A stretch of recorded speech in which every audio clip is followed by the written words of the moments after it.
بسم اللہ الرحمن الرحیم الحمدللہ والصلاة والسلام علی رسول اللہ وبعد۔ ناظرین السلام علیکم ورحمۃ اللہ وبرکاتہ۔ ہماری بات چل رہی تھی رقاق کے سلسلے میں، اور رسول صلی اللہ علیہ وسلم کا یہ فرمانا کہ سب سے بہتر زمانہ ہمارا ہے، پھر اس کے بعد جو آئے گا، پھر اس کے بعد جو آئے گا۔ اس کی تشریح کے سلسلے میں کہتے ہیں راوی کو 3 دفعہ کا شبہہ ہے، اگر آپ نے تیسری دفعہ بھی ایسا فرمایا تو تبع تابعین بھی اس فضیلت میں داخل ہو سکتے ہیں، جن میں ائمہ اربعہ اور محدثین کی بڑی تعداد شامل ہو جاتی ہے، اور امام بخاری رحمہ اللہ بھی اسی ذیل میں آتے ہیں، مگر 2 مرتبہ فرمانے کو ترجیح حاصل ہے۔ آخر میں پیش گوئی فرمائی حرف بحرف ثابت ہو رہی ہے۔ جھوٹی گواہی دینے والے، امانتوں میں خیانت کرنے والے، عہد کر کے اسے توڑنے والے آج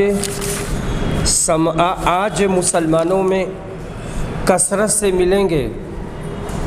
ایسے لوگ ناجائز پیسہ حاصل کر کے جسمانی لحاظ سے موٹی موٹی توندوں والے بھی بہت دیکھے جا سکتے ہیں۔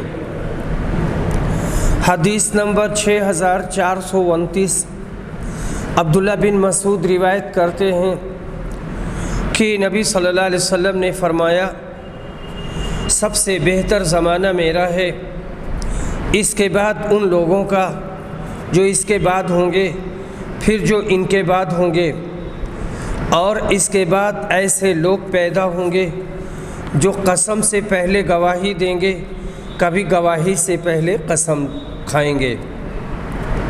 مطلب یہ ہے کہ نہ ان کو گواہی دینے میں کچھ باک ہوگا، نہ قسم کھانے میں کچھ تعامل ہوگا۔ گواہی دے کر قسمیں کھائیں گے، کبھی قسمیں، پھر اس کے بعد گواہی دیں گے۔ حدیث نمبر 6430 قیس بن ابی حازم بیان کرتے ہیں کہ میں نے خباب بن ارت سے سنا، اس دن ان کے پیٹ میں 7 داغ لگائے گئے تھے۔ انہوں نے بیان کیا، یہ داغ لگانے کا مطلب ہے داغا گیا تھا۔ انہوں نے بیان کیا کہ رسول صلی اللہ علیہ وسلم نے اگر ہمیں موت کی دعا کرنے سے منع نہ کیا ہوتا تو میں اپنے لیے موت کی دعا کرتا۔ محمد صلی اللہ علیہ وسلم کے صحابہ گزر گئے اور دنیا نے ان کے اعمال خیر میں سے کچھ نہیں گھٹایا، اور ہم نے دنیا سے اتنا کچھ حاصل کیا کہ مٹی کے سوا اس کی کوئی جگہ نہیں۔ پہلے گزرنے والے صحابہ کرام فتوحات کا آرام نہ پانے والے ساری نیکیاں ساتھ لے گئے، بعد والوں نے فتوحات سے دنیاوی آرام حاصل کیا کہ بڑے بڑے مکانات کی تعمیر کر گئے۔ حدیث نمبر 6431 قیس بن ابی حازم روایت کرتے ہیں، کہتے ہیں کہ میں خباب بن ارت کی خدمت میں حاضر ہوا، وہ اپنے مکان کی دیوار بنا رہے تھے۔ انہوں نے کہا ہمارے ساتھی جو گزر گئے، دنیا نے ان کے نیک اعمال میں سے کچھ بھی کمی نہیں کی، لیکن ان کے بعد ہم کو اتنا پیسہ ملا کہ ہم اس کو کہاں خرچ کریں، بس اس مٹی اور پانی یعنی عمارت میں ہم کو اسے خرچ کرنے کا موقع ملا ہے۔ یعنی بے ضرورت عمارتیں بنوائی، محض دنیاوی نام و نمود و نمائش کے لیے عمارتوں کا بنوانا یہ پسندیدہ نہیں ہے۔ ہاں ضرورت کے تحت جیسے کھانا ضروری ہے، اسی طرح سردی گرمی برسات سے بچنے کے لیے مکان بھی ضروری ہے۔ حدیث نمبر 6432 خباب بن ارت روایت کرتے ہیں، کہتے ہیں کہ ہم نے رسول صلی اللہ علیہ وسلم کے ساتھ ہجرت کی تھی اور اس کا قصہ بیان کیا۔ باب قول اللہ تعالی یا ایھا الناس ان وعد اللہ حق فلا تغرنکم الحیاۃ الدنیا ولا یغرنکم باللہ الغرور ان الشیطان لکم عدو فاتخذوه عدوا انما يدعو حزبه ليكونوا من اصحاب السعیر۔ اللہ کا فرمان، اللہ کا وعدہ حق ہے، پس تمہیں دنیا کی زندگی دھوکہ میں نہ ڈالے کہ آخرت کو بھول جاؤ، اور نہ کوئی دھوکہ دینے والی چیز تمہیں اللہ سے غافل کر دے۔ بلا شبہ شیطان تمہارا دشمن ہے، اس لیے تم اسے اپنا دشمن ہی سمجھو۔ وہ تو اپنے گروہ کو بلاتا ہے کہ وہ جہنمی ہو جائے۔ امام بخاری نے فرمایا کہ آیت میں سعیر کا لفظ ہے جس کی جمع سعور آتی ہے۔ مجاہد نے کہا، جسے فریابی نے وصل کیا، کہ غرور سے شیطان مراد ہے۔ حدیث نمبر 6433 ابن ابان کہتے ہیں کہ میں حضرت عثمان کے لیے وضو کا پانی لے کر آیا۔ وہ چبوترے پر بیٹھے ہوئے تھے، پھر انہوں نے اچھی طرح وضو کیا۔ اس کے بعد کہا، میں نے نبی صلی اللہ علیہ وسلم کو اسی جگہ وضو کرتے دیکھا ہے۔ آپ نے اچھی طرح وضو کیا، پھر فرمایا، جس نے اس طرح وضو کیا اور پھر مسجد میں آ کر 2 رکعت نماز پڑھی تو اس کے پچھلے گناہ معاف ہو جاتے ہیں۔ بیان کیا کہ نبی اکرم صلی اللہ علیہ وسلم نے اس پر یہ بھی فرمایا کہ اس پر مغرور نہ ہو جاؤ۔ امام بخاری نے فرمایا وہ حمران بن ابان ہیں، متفق علیہ۔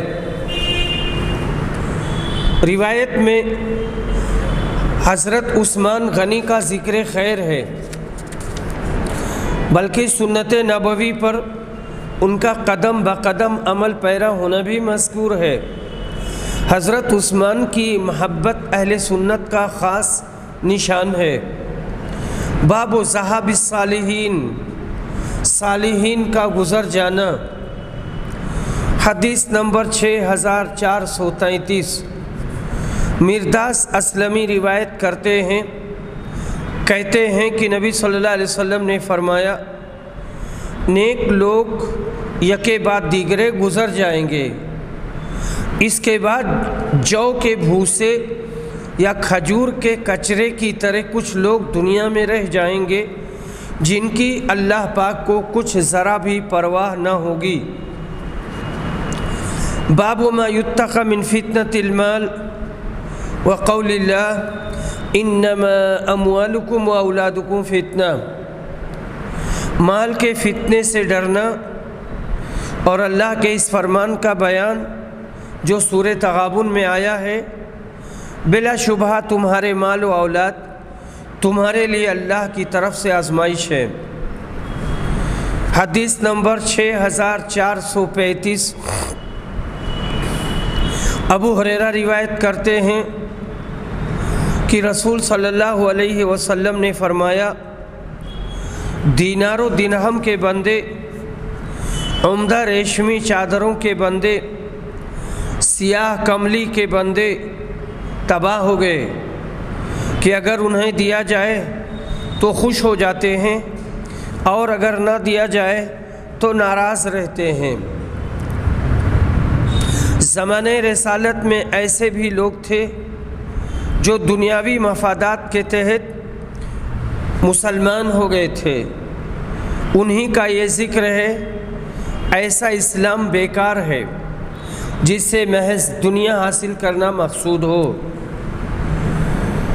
حدیث نمبر 6436 عطا بن ابی رباح کہتے ہیں کہ میں نے ابن عباس سے سنا، انہوں نے کہا میں نے رسول اکرم صلی اللہ علیہ وسلم سے سنا، آپ نے فرمایا کہ اگر انسان کے پاس مال کی 2 وادیاں ہوں تو تیسری کا خواہش مند ہوگا، اور انسان کا پیٹ مٹی کے سوا اور کوئی چیز نہیں بھر سکتی، اور اللہ اس شخص کی توبہ قبول کرتا ہے جو دل سے سچی توبہ کرتا ہے۔ متفق علیہ۔ حدیث نمبر 6437 عطا بن ابی رباح روایت کرتے ہیں، کہتے ہیں میں نے ابن عباس سے سنا، انہوں نے کہا میں نے رسول صلی اللہ علیہ وسلم سے سنا ہے، آپ نے کہا تھا اگر انسان کے پاس بھیڑ بکری کی پوری وادی ہو تو وہ چاہے گا کہ اسے ویسی ہی ایک اور مل جائے، اور انسان کی آنکھ مٹی کے سوا اور کوئی چیز نہیں بھر سکتی، اور جو اللہ کے حضور توبہ کرتا ہے تو وہ اس کی توبہ قبول کرتا ہے۔ ابن عباس کہتے ہیں کہ مجھے نہیں معلوم یہ قرآن میں سے ہے یا نہیں۔ بیان کیا کہ میں نے ابن زبیر کو یہ منبر پر کہتے ہوئے سنا تھا۔ سورہ تکاثر کے نزول سے پہلے اس عبارت کو قرآن کی طرح تلاوت کیا جاتا رہا، پھر سورہ تکاثر کے نزول کے بعد اس کی تلاوت منسوخ ہو گئی۔ مضمون ایک ہی ہے، انسان کے حرص اور طمع کا بیان ہے۔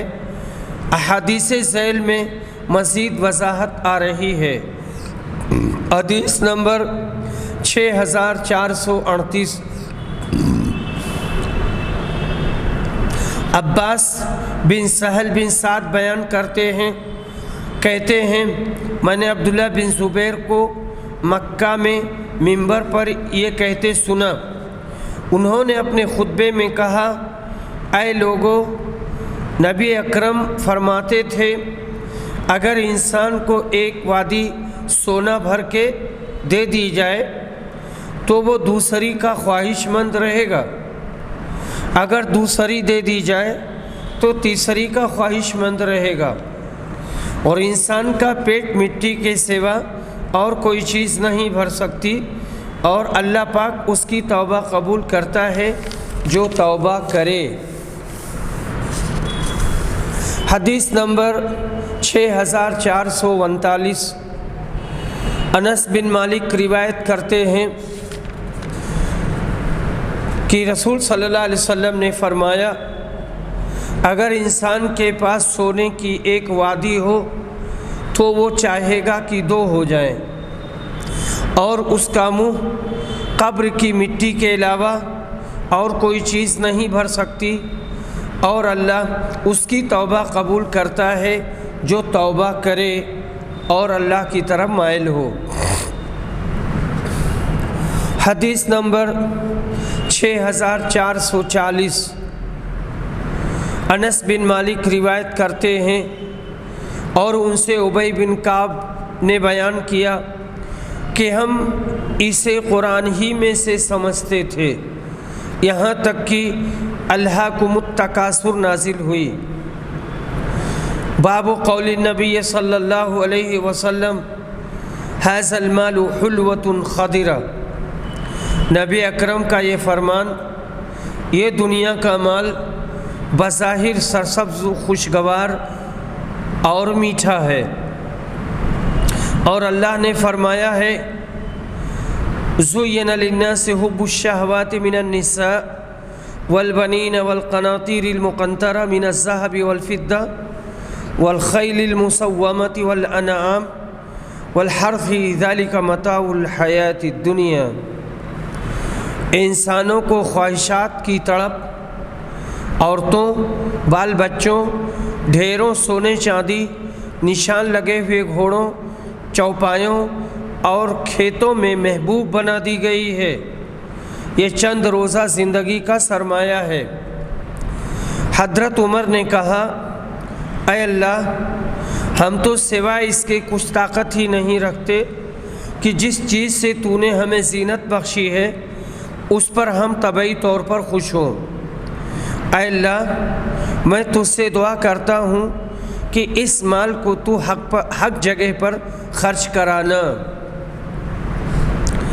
حدیث نمبر 6441، حکیم بن حزام روایت کرتے ہیں، کہتے ہیں میں نے نبی صلی اللہ علیہ وسلم سے مانگا تو آپ نے مجھے دیا، میں نے پھر مانگا اور آپ نے مجھے دیا، پھر میں نے مانگا اور آپ نے پھر مجھے دیا، پھر فرمایا یہ مال اے حکیم، یہ مال سرسبز اور خوشگوار نظر آتا ہے، اس لیے جو شخص اسے نیک نیتی سے لے اس میں برکت ہوتی رہے گی، اور جو لالچ کے ساتھ لیتا ہے تو اس کے مال میں برکت نہیں ہوتی، بلکہ وہ اس شخص جیسا ہو جاتا ہے جو کھاتا ہے لیکن اس کا پیٹ نہیں بھرتا، اور اوپر کا ہاتھ نیچے کے ہاتھ سے بہتر ہے، یعنی دینے والا ہاتھ بہتر ہے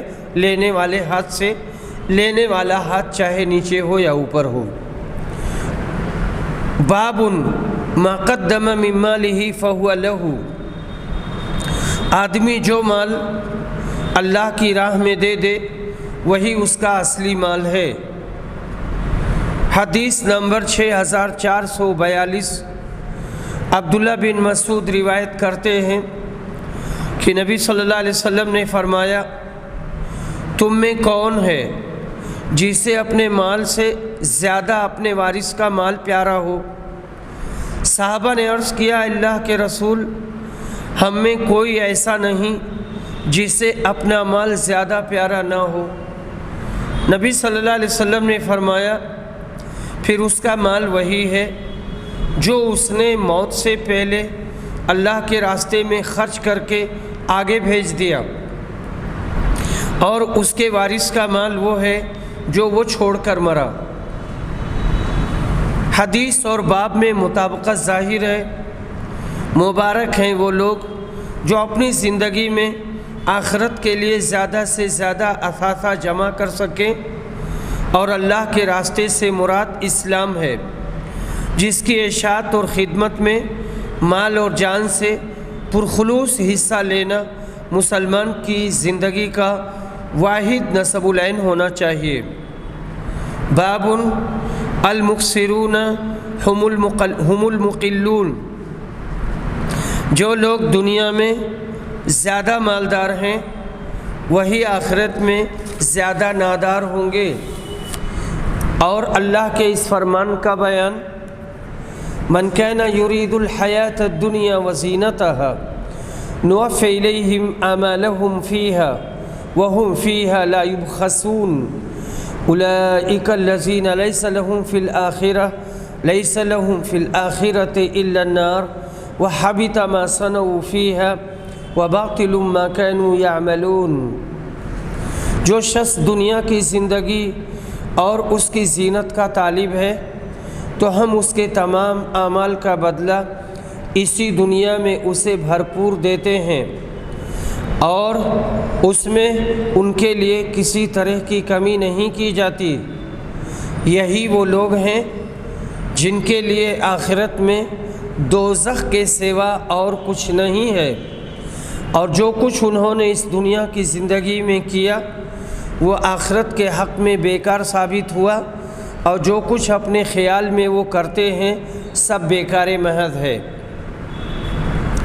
کیونکہ انہوں نے آخرت کی بہبودی کے لیے تو کوئی کام نہ کیا تھا، بلکہ یہی خیال رہا کہ لوگ اس کی تعریف کریں، سو یہ مقصد ہوا، اب آخرت میں کچھ نہیں۔ ریاکاروں کا یہی حال ہے، نیک کام وہ دنیا میں کرتے ہیں، اخروی نتیجہ کے لحاظ سے وہ سب باطل ہیں۔ حدیث نمبر 6443 ابو ذر غفاری روایت کرتے ہیں کہ ایک روز میں باہر نکلا تو دیکھا رسول صلی اللہ علیہ وسلم تنہا چل رہے ہیں اور آپ کے ساتھ کوئی نہیں تھا۔ ابو ذر کہتے ہیں کہ اس سے میں سمجھا کہ حضرت صلی اللہ علیہ وسلم اسے پسند نہیں فرمائیں گے کہ آپ کے ساتھ اس وقت کوئی رہے، اس لیے میں چاند کے سائے میں آپ کے پیچھے پیچھے چلنے لگا۔ اس کے بعد آپ مڑے تو مجھے دیکھا اور پوچھا کون ہے؟ میں نے کہا ابو ذر، اللہ مجھے آپ پر قربان کرے۔ آپ نے فرمایا ابو ذر یہاں آؤ۔ بیان کیا کہ پھر میں تھوڑی دیر تک آپ کے ساتھ چلتا رہا۔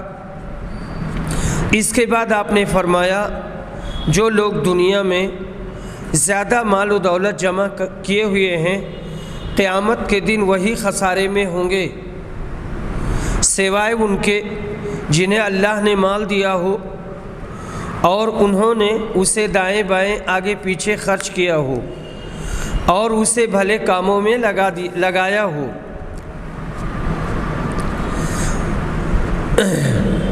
ابو ذر نے کہا پھر تھوڑی دیر تک میں آپ کے ساتھ چلتا رہا۔ آپ نے فرمایا یہاں بیٹھ جاؤ۔ آپ نے مجھے ایک ہموار زمین پر بٹھا دیا جس کے چاروں طرف پتھر تھے اور فرمایا یہاں اس وقت تک بیٹھے رہو جب تک میں تمہارے پاس لوٹ کے نہ آؤں۔ پھر آپ پتھریلی زمین کی طرف چلے گئے اور نظروں سے اوجھل ہو گئے۔ آپ وہاں رہے اور دیر تک رہے۔ پھر میں نے آپ سے سنا آپ یہ کہتے ہوئے تشریف لا رہے تھے چاہے چوری کی ہو چاہے زنا کیا ہو۔ ابو ذر کہتے ہیں کہ جب آپ تشریف لائے تو مجھ سے صبر نہیں ہو سکا اور میں نے کہا اللہ کے نبی، اللہ آپ پر مجھے قربان کرے، اس پتھریلی زمین کے کنارے آپ کس سے باتیں کر رہے تھے؟ میں نے تو کسی دوسرے کو آپ سے بات کرتے نہیں دیکھا۔ آپ نے فرمایا یہ جبریل تھے۔ پتھریلی زمین یعنی حرہ کے کنارے وہ مجھ سے ملے اور کہا اپنی امت کو خوشخبری سنا دو کہ جو بھی اس حال میں مرے گا کہ اللہ کے ساتھ کسی چیز کو شریک نہ ٹھہراتا ہو تو وہ جنت میں جائے گا۔ میں نے کہا اے جبریل، خواہ اس نے چوری کی ہو اور زنا کیا ہو؟ انہوں نے کہا ہاں۔ میں نے پھر کہا چاہے اس نے چوری کی ہو زنا کیا ہو؟ جبریل نے کہا ہاں، خواہ اس نے شراب ہی پی ہو۔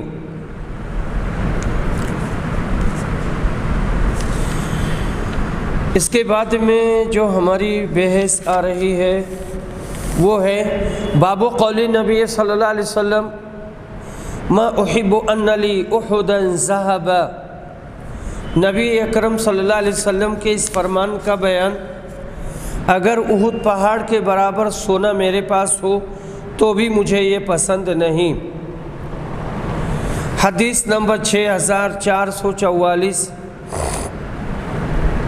زید بن وہب روایت کرتے ہیں ابو ذر غفاری سے، یہ کہتے ہیں کہ میں نبی صلی اللہ علیہ وسلم کے ساتھ مدینہ کے پتھریلے علاقہ میں چل رہا تھا کہ احد پہاڑ ہمارے سامنے آ گیا۔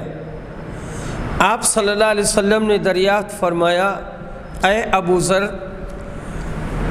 انہوں نے کہا میں حاضر ہوں اے اللہ کے رسول۔ آپ نے فرمایا مجھے اس سے بالکل خوشی نہیں ہوگی کہ میرے پاس اس احد کے برابر سونا ہو اور اس پر 3 دن اس طرح گزر جائیں کہ اس میں سے 1 دینار بھی باقی رہ جائے سوائے اس تھوڑی سی رقم کے جو میں قرض کی ادائیگی کے لیے چھوڑ دوں، بلکہ میں اسے اللہ کے بندوں میں اس طرح خرچ کروں اپنی دائیں طرف بائیں طرف اور پیچھے سے، پھر چلتے رہے۔ اس کے بعد فرمایا زیادہ مال جمع رکھنے والے ہی قیامت کے دن مفلس ہوں گے، سوائے اس شخص کے جو اس مال کو اس طرح دائیں طرف سے بائیں طرف سے پیچھے سے خرچ کرے، اور ایسے لوگ کم ہیں۔ پھر کہا، پھر مجھ سے فرمایا یہیں ٹھہرے رہو، یہاں سے اس وقت تک نہ جانا جب تک میں نہ آ جاؤں۔ پھر حضرت صلی اللہ علیہ وسلم رات کی تاریکی میں چلنے لگے اور نظروں سے اوجھل ہو گئے۔ اس کے بعد میں نے آواز سنی جو بلند تھی۔ مجھے ڈر لگا کہ کہیں نبی صلی اللہ علیہ وسلم کو کوئی تکلیف نہ پہنچے۔ میں نے آپ کی خدمت میں پہنچنے کا ارادہ کیا، لیکن آپ کا فرمان یاد آیا کہ اپنی جگہ سے نہ ہٹنا جب تک میں نہ آ جاؤں۔ چنانچہ جب تک نبی صلی اللہ علیہ وسلم تشریف نہیں لائے میں وہاں سے نہیں ہٹا۔ پھر آپ آئے، میں نے کہا اللہ کے رسول، میں نے ایک آواز سنی تھی، مجھے ڈر لگا، لیکن پھر آپ کا فرمان یاد آیا۔ آپ نے دریافت فرمایا کیا تم نے سنا تھا؟ میں نے عرض کیا جی ہاں۔ کہا وہ جبریل تھے اور انہوں نے کہا آپ کی امت کا جو شخص اس حال میں مر جائے کہ اس نے اللہ کے ساتھ کسی کو شریک نہ کیا ہو تو جنت میں جائے گا۔ میں نے پوچھا خود اس نے زنا اور چوری بھی کی ہو، خواہ چاہے اس نے زنا کیا ہو، چوری کی ہو؟ انہوں نے کہا ہاں، زنا اور چوری ہی کیوں نہ کی ہو۔ اہل سنت کا مذہب گنہگار مومن کے بارے میں جو بغیر توبہ کیے مر جائے یہی ہے کہ اس کا فرمان اللہ کی مرضی پر ہے، چاہے گناہ کر کے اس کو بلا عذاب جنت میں داخل کرے یا چند روز عذاب کر کے اسے بخش دے۔ لیکن مرجئہ کہتے ہیں کہ جب آدمی مومن ہو تو کوئی گناہ اس کو ضرر نہ کرے گا، اور معتزلہ کہتے ہیں کہ وہ بلا توبہ مر جائے تو ہمیشہ دوزخ میں رہے گا۔ یہ ہر دو قول غلط ہیں اور اہل سنت ہی کا مذہب صحیح ہے۔ مومن مسلمان کے لیے بہرحال بخشش مقرر ہے۔ حدیث نمبر 6445،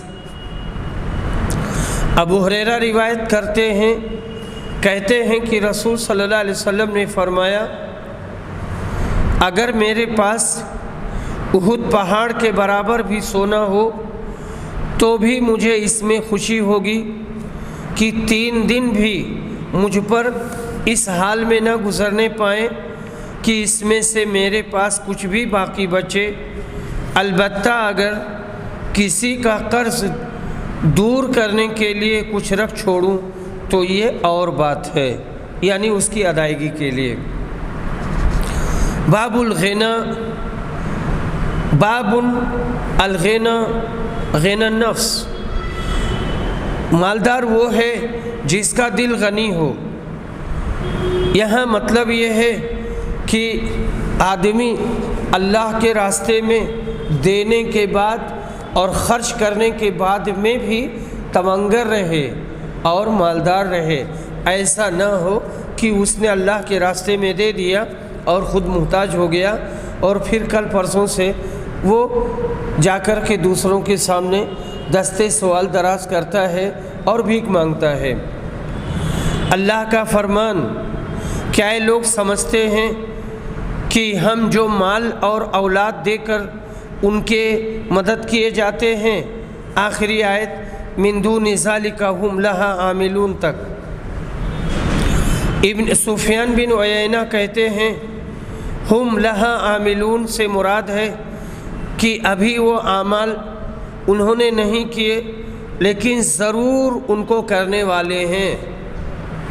حدیث نمبر 6446 ابو ہریرہ روایت کرتے ہیں کہ نبی صلی اللہ علیہ وسلم نے فرمایا تونگری یہ نہیں ہے کہ سامان زیادہ ہو، بلکہ امیری یہ ہے کہ دل غنی ہو۔ متفق علیہ۔ دل غنی ہو تو تھوڑا ہی بہت ہے، دل غنی نہ ہو تو پہاڑ برابر دولت ملنے سے بھی پیٹ نہیں بھر سکتا۔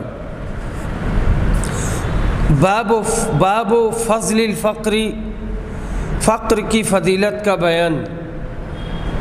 سہل بن سعد ساعدی روایت کرتے ہیں کہ ایک شخص رسول اکرم کے سامنے سے گزرا تو آپ نے ایک دوسرے شخص ابو ذر غفاری سے جو آپ کے قریب بیٹھے ہوئے تھے پوچھا کہ اس گزرنے والے شخص کے متعلق تم کیا کہتے ہو؟ انہوں نے کہا یہ معزز لوگوں میں سے ہے اور اللہ کی قسم یہ اس لائق ہے کہ اگر یہ پیغام نکاح بھیجے تو اس سے نکاح کر دیا جائے، اگر یہ سفارش کرے تو ان کی سفارش قبول کر لی جائے۔ بیان کیا کہ آپ یہ سن کر خاموش ہو گئے۔ اس کے بعد ایک دوسرے صاحب گزرے، رسول صلی اللہ علیہ وسلم نے ان سے ان کے متعلق بھی پوچھا کہ ان کے بارے میں آپ لوگوں کی کیا رائے ہے؟ انہوں نے کہا اے اللہ کے رسول، یہ صاحب مسلمانوں کے غریب طبقہ سے تعلق رکھتے ہیں اور یہ ایسے ہیں کہ اگر یہ نکاح کا پیغام دیں تو ان کا نکاح نہ کیا جائے اور اسے قبول نہ کیا جائے، اگر یہ کسی کی سفارش کریں تو ان کی سفارش بھی قبول نہ کی جائے، اور اگر کچھ کہے تو ان کی بات نہ سنی جائے۔ رسول صلی اللہ علیہ وسلم نے اس کے بعد فرمایا اللہ کے نزدیک یہ پچھلا محتاج شخص اگلے مالدار شخص سے گو ویسے آدمی زمین بھر کر ہوں تو ان سے بہتر ہے، یعنی یہ جو غریب ہے یہ غریب بہت بہتر ہے اس مالدار سے کہ مالدار کے برابر پوری دنیا میں آدمی ہیں، اس کے باوجود یہ بہتر ہے۔ فقیری سے مراد مال و دولت کی کمی ہے، لیکن دل کے غنا کے ساتھ یہ فقیری محمود پسندیدہ اور سنت ہے انبیاء اور اولیاء کی، لیکن دل میں اگر فقیری کے ساتھ حرص اور لالچ بھی ہو تو اس فقیری سے نبی اکرم نے اللہ سے پناہ مانگی ہے۔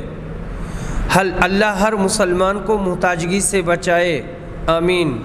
نبی کریم صلی اللہ علیہ وسلم نے مالدار کو دیکھ کر فرمایا کہ اگر ساری دنیا ایسے مالداروں، متکبروں، کافروں سے بھر جائے تو ان سب سے ایک مومن مخلص شخص جو بظاہر فقیر نظر آ رہا ہے یہ ان سب سے بہتر ہے۔ اس حدیث سے ان سرمایہ داروں کی برائی واضح ہوئی جو قارون بن کر مغرور رہتے ہیں اور اکڑتے پھرتے ہیں۔ حدیث نمبر 6448 ابو وائل کہتے ہیں کہ ہم نے خباب بن ارت سے سنا، انہوں نے بیان کیا کہ ہم نے نبی صلی اللہ علیہ وسلم کے ساتھ اللہ کی رضا حاصل کرنے کے لیے ہجرت کی، چنانچہ ہمارا اجر اللہ کے ذمے رہا، پس ہم میں سے کوئی تو گزر گیا اور اپنا اجر اس دنیا میں نہیں لیا۔ حضرت مصعب بن عمیر انہی میں سے تھے، وہ جنگ احد کے موقع پر شہید ہو گئے اور ایک چادر چھوڑی تھی، اس چادر کا ان کو کفن دیا گیا۔ اس چادر سے ہم اگر ان کا سر ڈھکتے تو ان کے پاؤں کھل جاتے اور پاؤں ڈھکتے تو سر کھل جاتا، چنانچہ نبی صلی اللہ علیہ وسلم نے ہمیں یہ حکم دیا کہ ان کا سر ڈھک دیں اور پاؤں پر ازخر گھاس ڈال دیں، اور کوئی ہم میں سے ایسے ہوئے جن کے پھل خوب پکے اور مزے سے چن چن کر کھا رہے ہیں، یعنی ان کو دنیا کی فتوحات حاصل ہوئیں، خوب مال و دولت ملی، اور وہ اپنی زندگی آرام سے گزار رہے ہیں۔ حدیث نمبر 6449، عمران بن حسین روایت کرتے ہیں کہ نبی صلی اللہ علیہ وسلم نے فرمایا، میں نے جنت میں جھانکا تو اس میں رہنے والے اکثر غریب لوگ تھے، اور میں نے دوزخ میں جھانکا تو اس کے رہنے والیاں اکثر عورتیں تھیں۔ متفق علیہ۔ حدیث نمبر 6450، انس بن مالک انصاری روایت کرتے ہیں کہ نبی اکرم نے کبھی میز پر کھانا نہیں کھایا یہاں تک کہ آپ کی وفات ہو گئی، اور نہ وفات تک آپ نے کبھی باریک چپاتی تناول فرمائی۔ حدیث نمبر 6451، عائشہ رضی اللہ عنہ روایت کرتی ہیں، کہتی ہیں کہ نبی صلی اللہ علیہ وسلم کی وفات ہوئی تو میرے توشہ خانہ میں کوئی غلہ نہ تھا جو کسی جاندار کے کھانے کے قابل ہوتا، سوا تھوڑے سے جو کے جو میرے توشہ خانہ میں تھے، میں انہی میں سے کھاتی رہی، آخر اکتا کر جب بہت دن ہو گئے تو میں نے انہیں ماپا، اور اس کے بعد میں وہ ختم ہو گیا۔ یہ جو دوسری حدیث میں ہے کہ اپنا اناج ماپو یعنی ناپو، اس میں برکت ہوگی، اس سے مراد یہ ہے کہ بیع اور شراء کے وقت ماپ لینا بہتر ہے، لیکن گھر میں خرچ کرتے وقت اللہ کا نام لے کر خرچ کیا جائے، اس سے برکت ہوگی۔ اسی طرح سے جب زکوٰۃ کی ادائیگی کرنا ہوگی تو زکوٰۃ کی ادائیگی کے وقت اسے ناپیں گے، تولیں گے، جتنی زکوٰۃ آئے گی اتنی زکوٰۃ تول کر کے نکال دیں گے۔ باب کیف کان عیش النبی صلی اللہ علیہ وسلم واصحابہ وتخلیہ من الدنیا، نبی اکرم اور آپ کے صحابہ کے گزران کا بیان اور دنیا کے مزوں سے ان کا علیحدہ رہنا۔ رسول اکرم اور آپ کے صحابہ کرام کی درویشانہ زندگی اس طرز کی تھی کہ آج سے مقابلہ کیا جائے تو آسمان زمین کا فرق نظر آئے گا۔ ان کا نعمہ آخرت پر ایمان کامل تھا، وہ آخرت ہی کو ہر آن ترجیح دیتے اور زندگی کو بے حد سادگی کے ساتھ گزارتے۔ آج کل کے رہن سہن کو دیکھ کر اس سادہ زندگی کا تصور بھی نہیں کیا جا سکتا۔ آج ہر شخص دنیاوی عیش و آرام میں غرق نظر آ رہا ہے، الا ماشاء اللہ۔ حدیث نمبر 6452، مجاہد روایت کرتے ہیں کہ ابو ہریرہ کہا کرتے تھے، اللہ کی قسم جس کے سوا کوئی معبود نہیں، زمانہ نبوی میں بھوک کے مارے میں زمین پر اپنے پیٹ کے بل لیٹ جاتا تھا، اور کبھی میں بھوک کے مارے اپنے پیٹ پر پتھر باندھ لیا کرتا تھا۔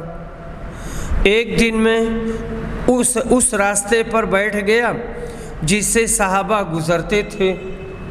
حضرت ابو بکر صدیق گزرے اور میں نے ان سے کتاب اللہ کی ایک آیت کے بارے میں پوچھا۔ میرے پوچھنے کا مقصد صرف یہ تھا کہ وہ مجھے کچھ کھلا دیں، مگر وہ چلے گئے اور کچھ نہیں کیا۔ پھر حضرت عمر میرے پاس سے گزرے، میں نے ان سے بھی قرآن مجید کی ایک آیت پوچھی، اور پوچھنے کا مقصد صرف یہ تھا کہ وہ مجھے کچھ کھلا دیں، مگر وہ بھی گزر گئے اور کچھ نہیں کیا۔ اس کے بعد نبی صلی اللہ علیہ وسلم گزرے اور آپ نے مجھے دیکھا تو آپ مسکرائے اور آپ میرے دل کی بات سمجھ گئے اور میرے چہرے کو آپ نے تاڑ لیا۔ پھر کہا ابا ہر، میں نے عرض کیا لبیک اے اللہ کے رسول۔ فرمایا میرے ساتھ آ جاؤ، اور آپ چلنے لگے۔ میں نبی صلی اللہ علیہ وسلم کے پیچھے چل دیا۔ پھر آپ اندر گھر میں تشریف لے گئے۔ پھر میں نے اجازت چاہی اور مجھے اجازت ملی۔ جب آپ داخل ہوئے تو ایک پیالے میں دودھ ملا۔ دریافت فرمایا یہ دودھ کہاں سے آیا ہے؟ کہا فلاں یا فلانی نے آپ کے لیے تحفہ میں بھیجا ہے۔ رسول اکرم نے فرمایا ابا ہر، میں نے کہا لبیک اے اللہ کے رسول۔ کہا اہل صفہ کے پاس جاؤ اور انہیں بھی میرے پاس بلا لاؤ۔ کہا اہل صفہ اسلام کے مہمان ہیں، وہ نہ کسی کے گھر پناہ ڈھونڈتے، نہ کسی کے مال میں اور نہ کسی کے پاس۔ جب نبی صلی اللہ علیہ وسلم کے پاس صدقہ آتا تو اسے آپ انہی کے پاس بھیج دیتے اور خود اس میں سے کچھ نہ رکھتے۔ البتہ جب آپ کے پاس تحفہ آتا تو انہیں بلاتے اور خود بھی اس میں سے کچھ کھاتے اور انہیں بھی شریک کر لیتے۔ چنانچہ مجھے یہ بات ناگوار گزری اور میں نے سوچا کہ یہ دودھ ہے، یہ دودھ ہے ہی کتنا کہ سارے صفہ والوں میں تقسیم ہو۔ اس کا حقدار میں تھا کہ اسے پی کر کچھ قوت حاصل کرتا۔ جب صفہ والے آئیں گے تو نبی صلی اللہ علیہ وسلم مجھ سے فرمائیں گے اور میں انہیں اسے دے دوں گا، مجھے تو شاید اس دودھ میں سے کچھ بھی نہیں ملے گا۔ لیکن اللہ اور اس کے رسول کا حکم، ان کی حکم برداری کے سوا کوئی اور چارہ بھی نہیں تھا۔ چنانچہ میں ان کے پاس آیا اور حضرت صلی اللہ علیہ وسلم کی دعوت پہنچائی۔ وہ آ گئے اور اجازت چاہی، انہیں اجازت مل گئی۔ پھر وہ گھر میں اپنی اپنی جگہ بیٹھ گئے۔ آپ صلی اللہ علیہ وسلم نے فرمایا ابا ہر، میں نے کہا لبیک یا رسول اللہ۔ فرمایا لو اور اسے ان سب حاضرین کو دے دو۔ بیان کیا کہ پھر میں نے پیالہ پکڑ لیا اور ایک ایک کو دینے لگا۔ ایک شخص دودھ پی کر جب سیراب ہو جاتا تب مجھے پیالہ واپس کر دیتا، پھر دوسرے شخص کو دیتا، وہ بھی سیر ہو کر پیتا، پھر پیالہ مجھے واپس کر دیتا، اور اسی طرح تیسرا پی کر پھر مجھے پیالہ واپس کر دیتے۔ اس طرح میں نبی صلی اللہ علیہ وسلم تک پہنچا۔ لوگ پی کر سیراب ہو چکے تھے۔ آخر میں نبی صلی اللہ علیہ وسلم نے پیالہ پکڑا اور اپنے ہاتھ پر رکھ کر آپ نے میری طرف دیکھا اور مسکرا کر فرمایا ابا ہر۔ میں نے عرض کیا لبیک یا رسول اللہ۔ آپ نے کہا اب میں اور تم باقی رہ گئے ہیں۔ میں نے عرض کیا اللہ کے رسول، آپ نے سچ فرمایا۔ حضرت نے فرمایا بیٹھ جاؤ اور پیو۔ میں بیٹھ گیا اور میں نے دودھ پیا اور آپ برابر فرماتے رہے کہ اور پیو۔ آخر مجھے کہنا پڑا نہیں، اس ذات کی قسم جس نے آپ کو حق کے ساتھ بھیجا ہے، اب بالکل گنجائش نہیں ہے۔ حضرت نے فرمایا پھر مجھے دے دو۔ میں نے پیالہ آپ کو دے دیا۔ نبی صلی اللہ علیہ وسلم نے اللہ کی حمد بیان کی اور بسم اللہ پڑھ کر بچا ہوا خود پی گئے۔ مسجد نبوی صلی اللہ علیہ وسلم کے سائبان کے نیچے ایک چبوترا بنا دیا گیا تھا جس پر بے گھر